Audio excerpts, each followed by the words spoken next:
अधिकांशतः हमारा सौंदेला पर ज्यादा रहना होता था साहब। यही जो चौकड़ा के इधर है, पंडित जी स्वयं आए मेरे पास, बोले बेटा मैंने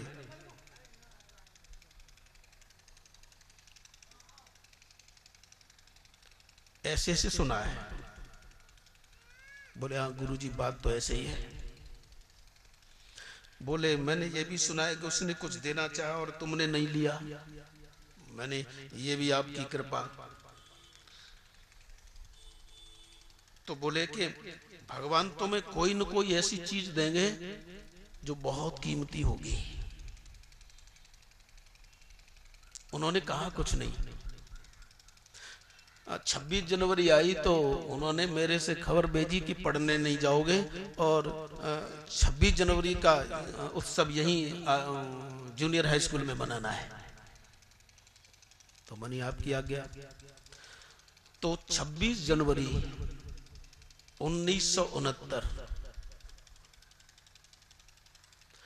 उन्होंने श्रीमद् भगवद गीता की पुस्तक मुझे दी।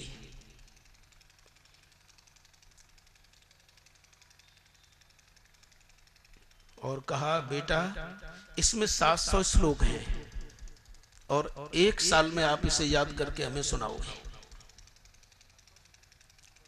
मेरी तरफ से ये आपको प्रसाद है। दिमाग कुछ तेज भगवान ने दिया है तो मैंने 2 महीने में पूरी याद कर ली और पंडित जी को सुना दी।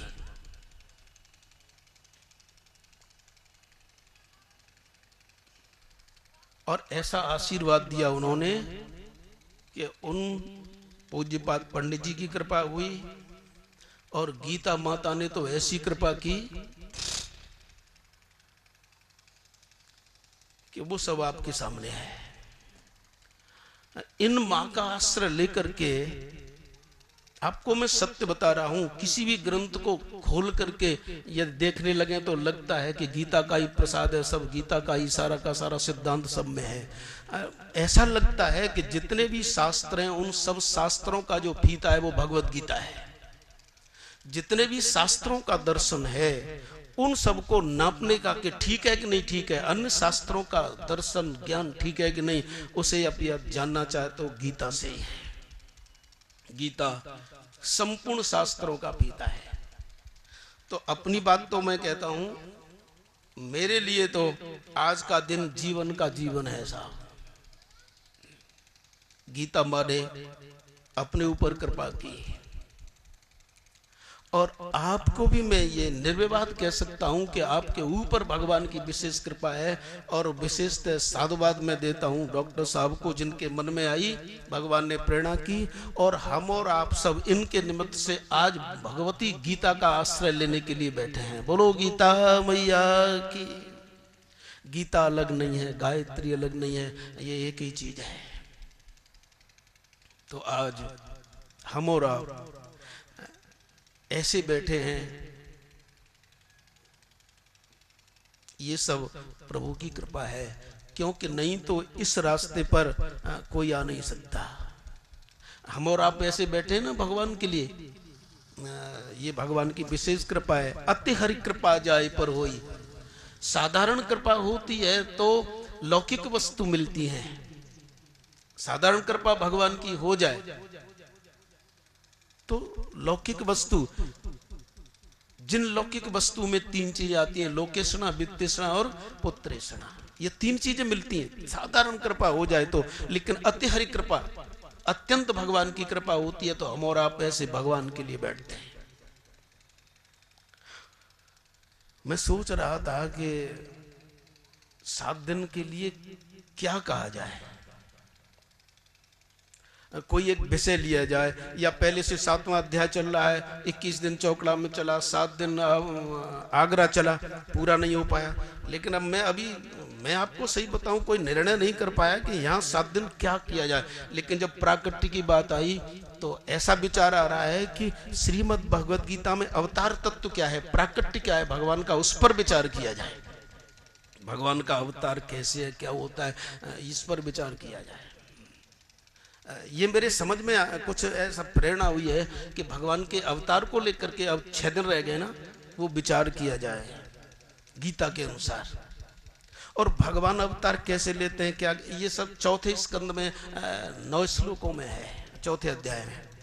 तो चलो कल से उन पर विचार करेंगे। लेकिन अब जो आपने ये विचार बनाया, ये विचार किया है कि अब 7 दिन हमने चुने, और गीता में श्लोक कुल कितने हैं? 700। तो ये विचार किया गया कि रोजाना 100 श्लोक का पाठ कर लिया करेंगे, और बाद में अब फिर अवतार तत्व पर विचार कर लेंगे फिर, क्योंकि 7 दिन में गीता भी पूरी हो जाएंगी और थोड़ी बहुत अवतार की बात की भी मालूम पड़ जाए। मैंने तो ये विचार किया है, शायद ठीक रहना चाहिए। तो भगवान का अवतार तत्व यानी अवतार रहस्य क्या है, ये 6 दिन में, अब 6 दिन ही तो रह जाएंगे। तो जन्म कर्म च में दिव्यम एवं यो वेत्ति तत्वतः त्यक्त्वा देहं पुनर्जन्म नेति मामेति सोऽर्जुन। इस एक श्लोक पर 6 दिन विचार करेंगे। अब तो आज तो केवल प्रसंग मात्र ही हो जाएगा। तो ये चौथा अध्याय 9वां श्लोक, जन्म कर्म च में दिव्यम एवं यो वेत्ति तत्वतः त्यक्त्वा देहं पुनर्जन्म नेति मामेति सोऽर्जुन। इस एक श्लोक पर अन्य अब 6 दिनों में विचार करेंगे। लेकिन आज अब क्या करना है, चलो कोई बात नहीं, देर हो गई तो पाठ तो जरूर हो जाना चाहिए, क्योंकि गीता जयंती है। देखो भगवान का जो विग्रह होता है, एक मेरा आपसे विनम्र निवेदन है, कल से हो सके तो पेन पेंसिल जरूर लेकर के आए, क्योंकि हो सकता है कोई न कोई ऐसी बातें भगवान निकलवा सकते हैं कि जो फिर न शायद मेरे अंदर से निकले, न शायद फिर वो, कहने का मतलब वो जानकारी में बनी रहेंगी। और जहाँ तक मुझे मालूम है, जब मैं गीता माँ की गोदी में बैठता हूँ तो कोई न कोई नई बात जरूर देती हैं वो। अरे माँ की गोदी में बैठो, उसके तो गोद रत्नों से भरी पड़ी है। और मुझे बड़ी विशेष प्रसन्नता होती है आदरणीय श्री बहादुर खां जी को, क्योंकि इन्होंने मुझे गणित भी पढ़ाया। जब मैं 7-8 में पढ़ता था तो गणित भी पढ़ता था इनसे, तो उनका भी गीता में बड़ा विशेष लगाव है। और आ गए, मैं उन्हें साधुवाद देता हूँ और आप सबको प्रणाम करता हूँ। बोलो सच्चिदानंद। तो बड़ा अच्छा मौका है, श्रीमद् भगवद गीता का विग्रह है। आप प्रकट गीता अवतार लेती है, ज्ञान का अवतरण है। तो जैसे भगवान का देह नहीं होता, देह तो जीवात्मा का होता है, और यदि भगवान के देह को देह कह दिया भी जाए तो उसके सामने एक शब्द लगाना पड़ता है, चिदानंदमय देह तुम्हारी। जीव का देह होता है, लेकिन भगवान का विग्रह होता है। याद ध्यान देने की है, जीव का क्या होता है? देह, और भगवान का क्या होता है? विग्रह।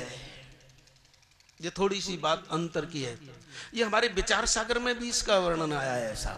चलो समय समय जैसा आएगा तो उसे भी जैसा वो कहलवाएगा वो कहता रहेंगे हम। तो जीव का देह होता है, जीवात्मा का क्या होता है? देह, और भगवान का क्या होता है? विग्रह।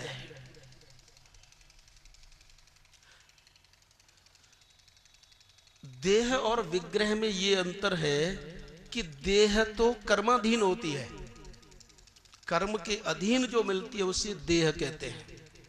और देह का ये स्वभाव है कि जब तक वो रहेगी, या तो यानी जब तक वो रहेगी, यानी देह जब तक रहेगा उसका स्वभाव है कि दूसरों को जलाता रहेगा, और अंत में जब नहीं रहेगा तो स्वयं जला दिया जाएगा। ये देह का स्वरूप है। और यह समझ सोचना, मैं अपनी तरफ से कह रहा हूं, ये देह की परिभाषा हमारे शास्त्रकारों ने बताई है कि दह्यति इति देह। जो जीवित रहे तो पड़ोसी को जलाते रहे, अड़ोसी को जलाती रहे, दूसरों को परेशान करता रहेगा, दूसरों को परेशान करती रहेगी साहब। ये देह, जीवात्मा की देह होती है, सबको परेशान करेगा साहब, बवाली है ये। और जब नष्ट हो जाए, इसमें से आत्मा निकल गई, तो दह्यति, दहति, जब तक जीवित है तब तक दहती, औरों को जलाता रहेगा, और जब मर जाएगा ये शरीर शमशान, तो दह्यति, जला दिया जाता है। तो देह है ये। लेकिन भगवान का देह नहीं होता, उनको विग्रह बोलते हैं। विग्रह क्यों बोलते हैं? भगवान के शरीर को विग्रह क्यों बोलते हैं? क्योंकि भगवान का जो देह हम कहने के लिए कह देते हैं, उस पर किसी ग्रह का असर नहीं होता। भगवान के ऊपर किसी ग्रह का असर नहीं होता कि उनका शनि बिगड़ गया, कि बुध प्रतिकूल है, कि मंगल प्रतिकूल है। किसी भी ग्रह का जिसके ऊपर असर नहीं है उसे बोलते हैं विग्रह। ये तो भगवान वैसे ही रोते हैं, सब वैसे हंसते हैं, वैसे ही रोते हैं, वो लीला है उनकी। तो जिसके ऊपर किसी ग्रह का असर न हो वो है विग्रह। विगतानि ग्रहाणि सर्वाणि इति विग्रह। मैं इसलिए ये भी बोल रहा हूं कि हमारे कथावाचक अंशु जी भी विराजमान है। मैं ये थोड़ा आग्रह करूंगा, कब से कथा है आपकी? 26 से। तो 2-3 दिन मिल जाए तो कुछ हमारा आपका भी थोड़ा होता रहेगा तो बढ़िया रहेगा। तो विगतानि ग्रहाणि सर्वाणि इति विग्रह, कि जहां किसी ग्रह का असर न पड़े उनका कोई, यानी ये लौकिक कोई भी जो नवग्रह होते हैं ना, पंडित जी हमारी पूजा करते हैं कि ये बिगड़ गया, कि ये बिगड़ गया, किसी भी ग्रह की जिसके ऊपर असर नहीं हो वो विग्रह है। तो भगवान का विग्रह है, जीव का देह है, विग्रह का प्राकट्य होता है। लेकिन भगवान के विग्रह का हम आनंद तभी ले सकते हैं जब भगवान का अनुग्रह होता है। भगवान के अनुग्रह से भगवान के विग्रह की पहचान होती है। जब तक उसका अनुग्रह नहीं होगा तब तक उसके विग्रह का परिचय नहीं होगा। तो उसके विग्रह के बारे में कल से हम विचार करेंगे। उसी के लिए उस परमात्मा ने कहा, जन्म कर्म च मे दिव्यम एवं यो वेत्ति तत्त्वतः त्यक्त्वा देहम पुनर्जन्म नेति मामेति सोऽर्जुन। हे अर्जुन, मेरा जन्म दिव्य है, मेरा कर्म दिव्य है, और मेरे दिव्य जन्म कर्म को जो जान लेते हैं उन्हें कभी भी इस संसार में फिर आना नहीं पड़ता। यह चरित जो गावहे हरिपद पावहे तेन परहि भव कोपा।